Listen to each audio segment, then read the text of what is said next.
الحمدللہ وحدہ الصلاۃ والسلام علی من لا نبی بعدہ اعوذ باللہ من الشیطان الرجیم بسم اللہ الرحمن الرحیم اللہم صلی علی محمد وعلی آل محمد کما صلیت علی ابراہیم وعلی آل ابراہیم انک حمید مجید اللہم بارک علی محمد وعلی آل محمد کما بارکت علی ابراہیم وعلی آل ابراہیم انک حمید مجید۔ سورۃ الاعراف کے حوالے سے آج ہم بات کریں گے۔ سورۃ الاعراف کے مضامین اور نیز یہ کہ اس کے پڑھنے کے فوائد جانیں گے۔ سورۃ الاعراف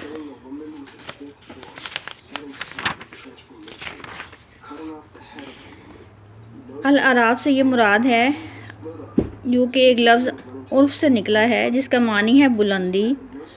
الاعراف کا معنی جاننا اور پہچاننا بھی ہے۔ اعراف جنت اور دوزخ کے درمیان ایک جگہ ہے، جنت اور دوزخ کے اوپر، اسے اعراف کہا جاتا ہے۔ کیا جگہ ہے اور کن لوگوں کے لیے ہے، اس بارے میں حضرت حذیفہ رضی اللہ تعالیٰ عنہ اس حدیث مبارکہ کے بارے میں کہتے ہیں کہ آپ صلی اللہ علیہ وآلہ وسلم نے فرمایا کہ اعراف جنت اور دوزخ کے درمیان اوپر ایک جگہ ہے، اس کے اوپر کچھ لوگ ہوں گے۔ نبی پاک صلی اللہ علیہ وسلم کہتے ہیں کہ یہ وہ لوگ ہوں گے کہ جن کی نیکیاں اور گناہ برابر ہوں گے، ان کے گناہ ان کو جنت میں نہیں جانے دیں گے اور ان کی نیکیاں ان کو دوزخ میں نہیں جانے دیں گی، درمیان میں رہیں گے، نہ ہی جنت میں جا سکیں گے اور نہ ہی دوزخ میں جا سکیں گے۔ حضرت سعید بن جبیر رضی اللہ تعالیٰ عنہ روایت کرتے ہیں کہ ابن مسعود نے کہا کہ جس شخص کا ایک گناہ بھی ابن مسعود نے کہا کہ نبی پاک صلی اللہ علیہ وآلہ وسلم نے فرمایا کہ جس شخص کا ایک گناہ بھی نیکیوں سے زیادہ ہو گیا وہ دوزخ میں چلا جائے گا، اور جس شخص کی ایک نیکی اس کے گناہوں سے زیادہ ہو گئی وہ جنت میں چلا جائے گا۔ عمر بن عبداللہ رضی اللہ تعالیٰ عنہ نے یہ آیت تلاوت فرمائی، اس دن جن کے نامہ اعمال کا وزن زیادہ ہوگا، نیکیاں گناہ تولے جائیں گے، پس جس کی نیکیوں کے پلڑے بھاری ہوں گے اللہ تعالیٰ کے ہاں اس دن وہی لوگ کامیاب ہوں گے، اور اس دن جن کی نیکیوں کے پلڑے ہلکے ہوں گے وہ لوگ جہنم میں ڈال دیے جائیں گے۔ اپنی جانوں کو اس دن وہ بڑے نقصان میں ڈالیں گے، کیونکہ دنیا میں ہماری آیتوں کے ساتھ وہ ظلم کیا کرتے تھے، یعنی دنیا میں جو اللہ تعالیٰ کی آیتوں کے ساتھ ظلم کیا کرتے تھے تو اس دن وہ اپنے جانوں کو بڑے نقصان میں دیکھیں گے۔ حضرت عبداللہ بن حارث کہتے ہیں کہ اعراف جنت اور دوزخ کے درمیان ایک دیوار ہے، اس میں رہنے والے لوگ اس جگہ ہوں گے حتیٰ کہ اللہ ان کو اپنی رحمت سے کوئی عافیت پہنچائے، پھر ان کو اس دنیا کی طرف لے جایا جائے گا جس کو وہ حیات کہتے ہیں، اور اس دن دونوں کنارے سونے کے ہوں گے جس میں موتی جڑے ہوں گے، مٹی خشک ہوگی اور مٹی مشک کی ہوگی، اور ان لوگوں کو اس دنیا میں اس دریا میں ڈال دیا جائے گا حتیٰ کہ اس کا رنگ سفید اور چمکدار ہو جائے گا، پھر اللہ تعالیٰ ان کی طرف متوجہ ہوں گے، جن کو وہ چاہیں گے وہ جنت میں داخل فرما دیں گے، اور جس کو وہ چاہیں گے تو وہ اس کا ٹھکانہ جہنم ہوگا۔ یہ سورۃ مکہ میں نازل ہوئی، نزول کے اعتبار سے اس کا نمبر 39 ہے، اس میں 206 آیتیں ہیں، 24 رکوع ہیں۔ یہ سورۃ جن سے پہلے نازل ہوئی، سورۃ جن اس کے بعد نازل ہوئی تھی۔ اس وقت نبی پاک صلی اللہ علیہ وآلہ وسلم کی بعثت کا دوسرا سال تھا، یعنی ان کی نبوت کا دوسرا سال تھا۔ اس سورت کا خلاصہ کچھ اس طرح سے ہے کہ پہلی آیات میں قرآن پاک کا معجزہ بیان ہوا ہے، اللہ تعالیٰ کا کلام ہے، اس کی آیت 11 to 27 میں حضرت آدم علیہ السلام کا قصہ ہے، جو کہ تفصیل سے بتایا گیا ہے کہ آدم علیہ السلام کی پیدائش کیسے ہوئی۔ اس کے بعد پھر اللہ تعالیٰ نے جب شیطان سے کہا کہ آدم علیہ السلام کو سجدہ کرو، اور اس نے سجدہ کرنے سے انکار کر دیا، اس کے بعد پھر وہ مغرور میں شامل ہو گیا۔ اس کے بعد پھر اللہ تعالیٰ نے جب حضرت آدم علیہ السلام کو جنت میں گھر دیا تو کیسے وہ وہاں سے نکالے گئے، یہ ساری تفصیل اس میں بیان فرمائی گئی ہے۔ پھر آیت 35 میں نبی پاک صلی اللہ علیہ وآلہ وسلم کی رسالت کا ذکر ہے کہ آپ نبی پاک صلی اللہ علیہ وسلم اللہ کے رسول ہیں اور ان پر وحی اترتی تھی۔ اے آدم کی اولاد، اگر تمہارے پاس میرے رسول صلی اللہ علیہ وآلہ وسلم آ جائیں اور تم پر میری آیتیں تلاوت کریں تو جس نے میری آیتیں سن کر تقوی اور پرہیزگاری اختیار کی، وہ نہ تو خوف میں مبتلا ہوں گے اور نہ ہی غمگین ہوں گے۔ آیت نمبر 36 to 41 تک مشرکین کا ذکر ہے کہ جھوٹ اور شرک کا ذکر ہے۔ آیت نمبر 42 سے 45 تک حشر کے دن مومنوں کے حالات اور دوزخیوں کے حالات، جہنمی اور دوزخیوں کا مکالمہ ہوگا کہ ان کے درمیان کیا گفتگو ہوگی۔ آیات 46 to 49 اعراف کے اوپر جو لوگ ہوں گے اور وہ آپس میں کیا گفتگو کریں گے، اس کا ذکر ہے۔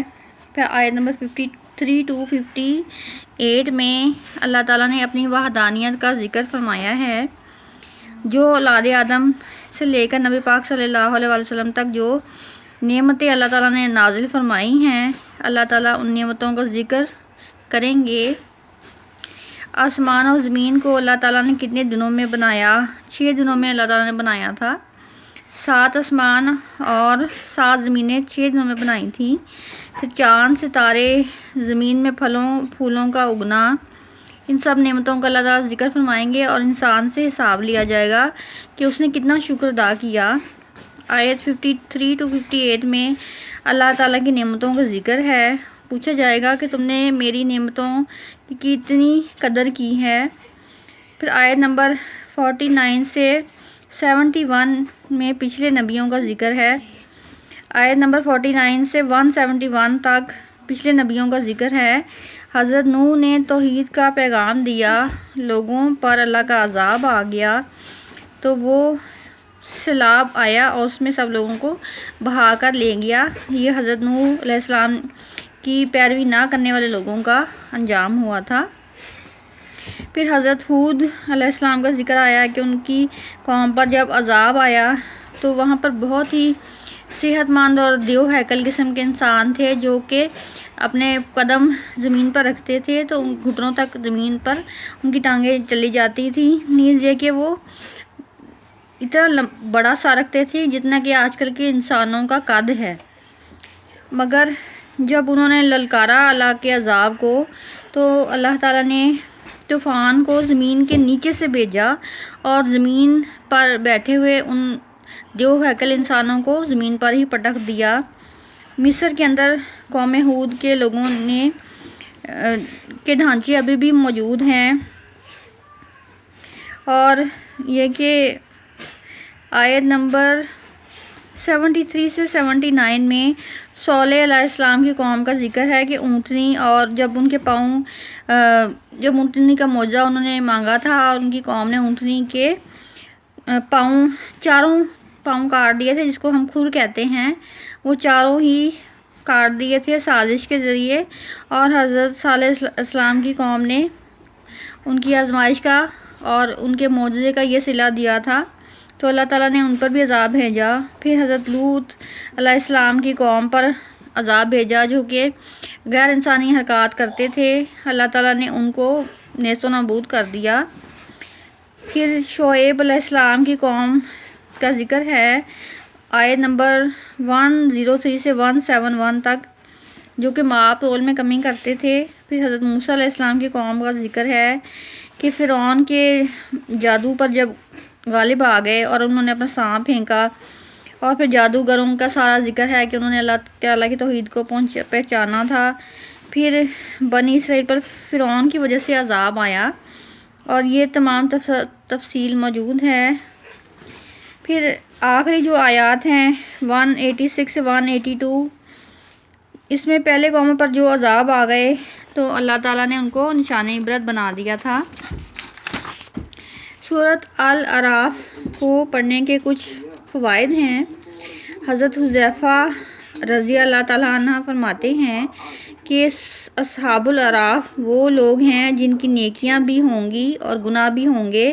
گناہ ان کو جنت میں جانے سے روک دیں گے، نیکیاں ان کو دوزخ میں جانے سے روک دیں گی۔ وہ اسی حالت میں رہیں گے حتیٰ کہ اللہ تعالیٰ اپنی مخلوق کے درمیان فیصلہ فرما دیں گے، پھر ان کے درمیان اپنا حکم جاری کر دیں گے۔ یہ صورت بالاتفاق مکی صورت ہے۔ اس کی 206 آیتیں ہیں، اور امام راضی کہتے ہیں کہ بعض روایت کے مطابق اس کی 8 مدنی صورتیں ہیں، اور یہ صورت صاد کے بعد نازل ہوئی ہے۔ اس کے پڑھنے کی فوائد ہیں کہ اگر ملک میں جابر حکمران ہو تو سورہ الاعراف کو 3 بار پڑھنے سے اور پانی پر دم کر کے پینے سے مہربانی سے پیش آئے گا۔ بات کرے تو آپ اس کی جملہ سازشوں سے محفوظ رہیں گے۔ ایک اور فائدہ یہ ہے کہ وسوسہ دور کرنے کے لیے بے حد مفید ہے۔ جمعے کے دن طلوع ہوئے آفتاب کے وقت پڑھی جائے تو انسان شیطانی وسوسے سے محفوظ رہے گا۔ مغرب کی نماز میں نبی پاک صلی اللہ علیہ وآلہ وسلم نے اسے پڑھا اور 2 رکعات میں اسے تقسیم کیا۔ پہلی اور دوسری رکعت میں پوری سورت کو پڑھا، اور امام ابو جعفر اس کے راوی ہیں۔ وآخر دعوانا ان الحمد للہ رب العالمین۔